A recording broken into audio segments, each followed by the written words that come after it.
I'd barely stepped out of the Uber when the scent of roasted garlic and roses floated through the late summer evening. My parents had gone all out.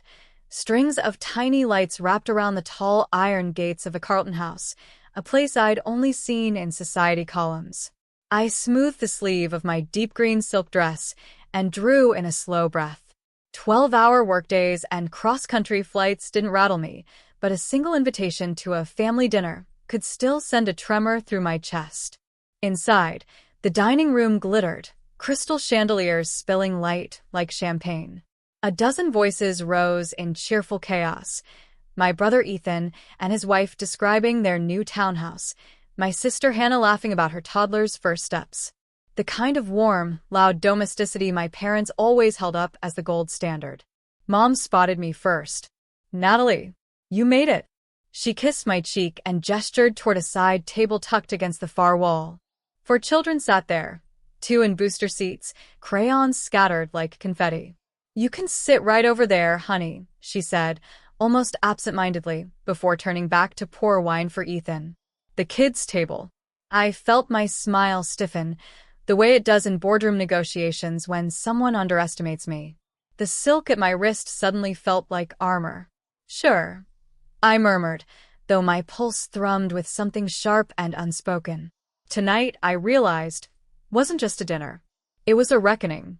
Long before the Carlton House dinner invitations and crystal chandeliers, there was the cramped kitchen of our old split level in suburban Ohio, the air thick with the smell of burnt coffee and my mother's disapproval. I was 22 and fresh off my acceptance letter to Columbia's MBA program, the envelope still creased from the way I'd clutched it all the way home. My father leaned against the counter, arms folded, a shadow of irritation pulling at his jaw. "New York," he said, like it was a foreign country. "Natalie, that's ambitious. But don't you think it's time to settle down a little? You're not getting younger." Mom didn't look up from rinsing the breakfast plates. "Your sister met Ben right after college. Your brother already has a steady job and a fiancé. You can always do a degree later." Their words landed like stones in my chest. I felt the lump rising in my throat, the heat creeping up my neck. I wanted to tell them that I had spent nights poring over spreadsheets and case studies, that the scholarship offer was more than a line on a resume. It was my shot at building something of my own. But the only sound I could manage was the scrape of my fingernail against the letter's edge. Grandma June, perched quietly at the table with her mug of chamomile tea, finally spoke. "Natalie," she said, her voice soft but certain, "if a door opens for you, don't stand in the hallway waiting for permission." Mom frowned. Dad sighed. But Grandma reached across and slid something toward me, her silver charm bracelet, the one I'd admired since I was little. Tiny charms winked in the weak morning light, an open book, a compass, a tiny skyscraper. "It's for you," she said. "A reminder to keep moving toward the life you want, not the life others script for you." The bracelet was cool against my palm, a quiet weight that steadied my shaking hands. I stood taller, my decision crystallizing like ice in a winter pond. "I'm going," I said, my voice steadier than I felt. "I'm going to New York." Silence stretched. Dad pressed his lips into a thin line. Mom turned back to the sink. Grandma simply smiled, a knowing glint in her eyes. 2 weeks later, I boarded the overnight bus to Manhattan, the bracelet fastened around my wrist. The click of each tiny charm became my heartbeat, each mile a step away from the expectations I refused to inherit. New York smelled like ambition, roasted chestnuts on street corners, warm pretzels at midnight, and the faint tang of hot asphalt after summer rain. At first, the city felt too big for me, a girl who'd grown up with cul-de-sac sidewalks and the steady rhythm of small-town predictability. The Columbia campus became my universe. By day, I devoured case studies and numbers. By night, I stacked barista shifts to keep the scholarship money stretched. My tiny studio apartment rattled with the F trains passing, and some nights, I slept in borrowed noise-canceling headphones, the bracelet from Grandma June clinking softly when I turned in bed. It wasn't easy. The first semester, I bombed a strategy exam and cried in the library's dim back corner, the smell of old paper and burnt espresso thick around me. but every setback hardened into resolve. Professor Carver noticed. She was a sharp-eyed woman in her 50s with streaks of silver hair and a laugh like a spark. One late evening after class, she paused by my desk. "You've got a mind for patterns," she said, tapping the spreadsheet I'd built for a market analysis project. "Don't hide it. The world won't hand you space, you take it." She became my quiet champion. Through her, I landed a summer internship at a fledgling tech consulting firm. The work was brutal, 14-hour days, clients who expected miracles before sunrise. But the first time a CEO leaned across the table to ask for my recommendation, something shifted inside me. Years blurred into a relentless climb. I built a reputation for solving complex problems and for never blinking in a room full of men twice my age. My name started appearing in trade journals. I negotiated my first major contract while wearing the same scuffed boots I'd bought back in Ohio. The client never noticed, but I smiled all the way back to my apartment. Still, I kept the details from my family. Phone calls were polite but brief. "Yes, classes are good. Work's fine," I'd say, as if I were still just a student chasing grades. I skipped holiday visits when a crucial presentation loomed and mailed generic cards instead. Grandma June remained my only confidant. Every few months, I'd send her a long letter. Updates on my projects, my quiet triumphs, the nights I thought I'd finally break. Her replies were steady, a stream of encouragement in looping blue ink. By 29, I'd co-founded my own strategy firm. We signed a Fortune 500 client before our second year and quietly crossed the seven-figure mark. When industry magazines requested interviews, I demurred, content to stay just below the spotlight. My parents still pictured me as the restless single daughter finding herself. I let them. I wasn't ready to explain that the life they once doubted had outgrown the narrative they'd written for me. All the while, Grandma's bracelet stayed on my wrist, its charms catching the city light like a private constellation, each tiny glint a reminder of the hallway I'd left behind.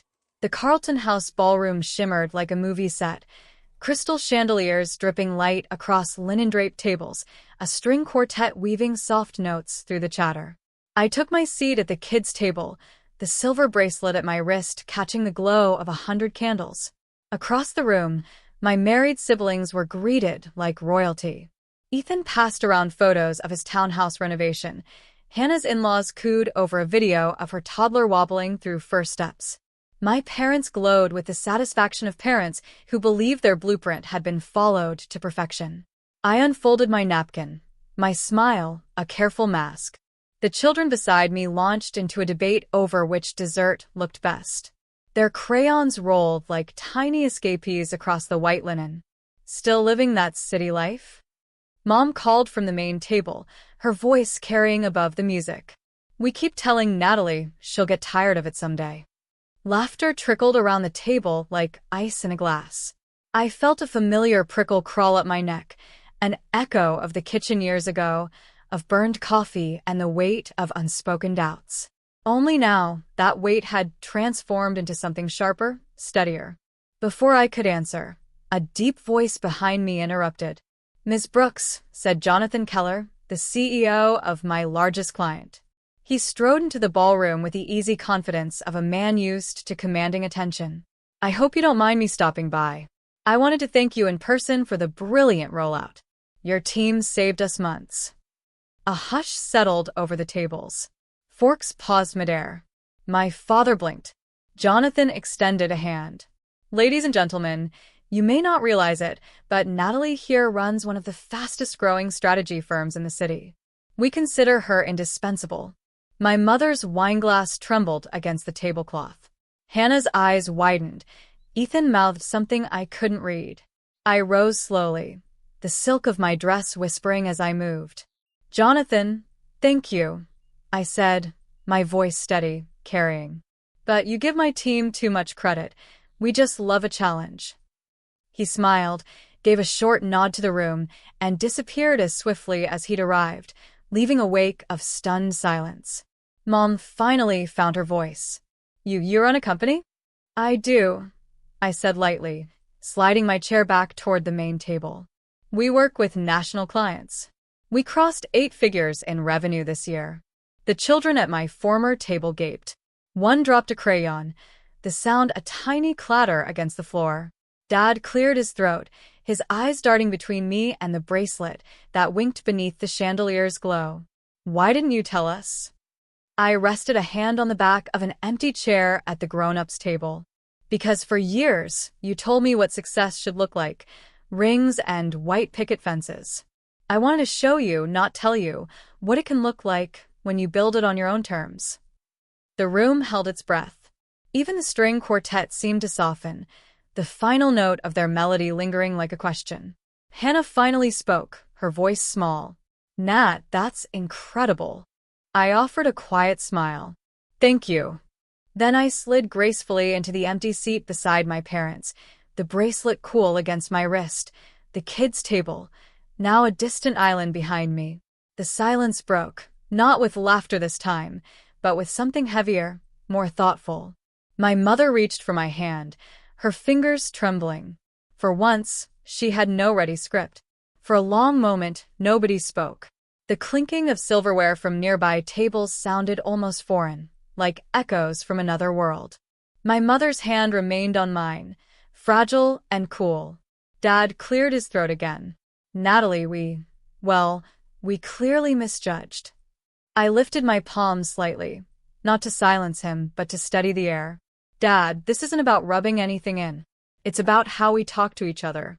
For years, you measured success by weddings and mortgages. That's fine for Ethan, for Hannah. But you never left room for anything else. Ethan shifted in his seat, his brow knit. Nat, we didn't mean to. I know, I said gently. But words leave marks. All those jokes about me finding myself, the casual reminders that my clock was ticking, they were heavier than you realized.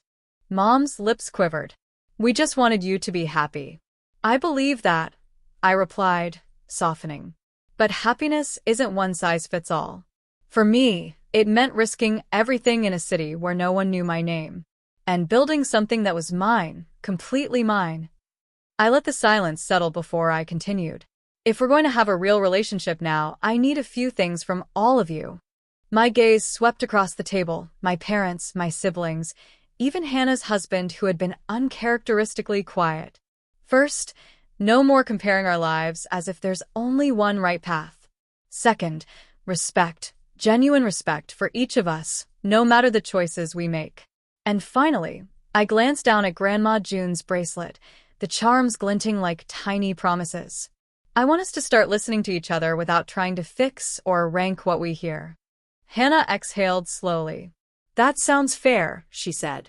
I think we all need that. Ethan nodded. Yeah. I didn't realize how much pressure we were putting on you. I'm sorry, Nat. Dad's eyes shone more than I'd ever seen. So am I, he said quietly. I thought I was guiding you. I see now I was boxing you in. Mom squeezed my fingers. We'll do better. We will.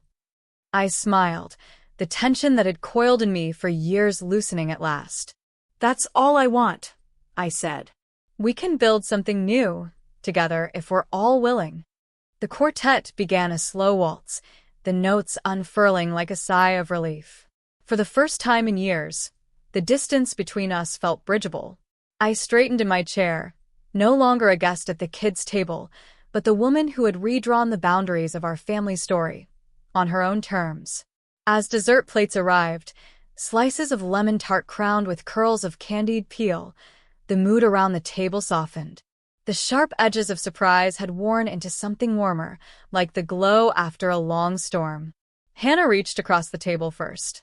Nat, when this dinner started, I thought of you as my little sister who never quite fit our picture of family. Tonight, she shook her head, smiling through the sheen in her eyes. Tonight, I just see my sister. And I'm proud of you. Her words landed like a balm I hadn't known I needed. Ethan raised his glass. To Natalie, he said, voice steady, for showing us there's more than one way to build a life worth celebrating. Glasses met in a quiet chime that felt like a blessing. Dad cleared his throat, his usual authority tempered by something humbler. Your grandmother would be so proud, he said, glancing at the bracelet on my wrist. I turned the silver charms with my thumb, the tiny compass, the skyscraper, the open book, each charm carrying the weight of her faith in me. She already told me she was, I said softly. For a heartbeat, I swear I felt Grandma June's presence in the flicker of the candles, a silent nod, a gentle warmth. Mom reached for my hand, once more. "Thank you for not giving up on us," she whispered. I smiled. "Families are worth the work, Mom. We just had to learn to see each other clearly." The quartet began a final, lingering melody. Around us, laughter and music braided together like a quiet promise. I leaned back, the silk of my dress whispering against the chair, the bracelet cool and steady against my skin. Years of hurt, of proving and striving, settled into something else. Peace. Grandma's words echoed, clear as the night I left home. If a door opens for you, don't stand in the hallway waiting for permission. I lifted my glass once more, the city lights beyond the tall windows flickering like the charms at my wrist. I built my own door, I said to myself, letting the thought bloom into a quiet, triumphant smile. And for the first time, I knew every table I chose to sit at from now on would be mine.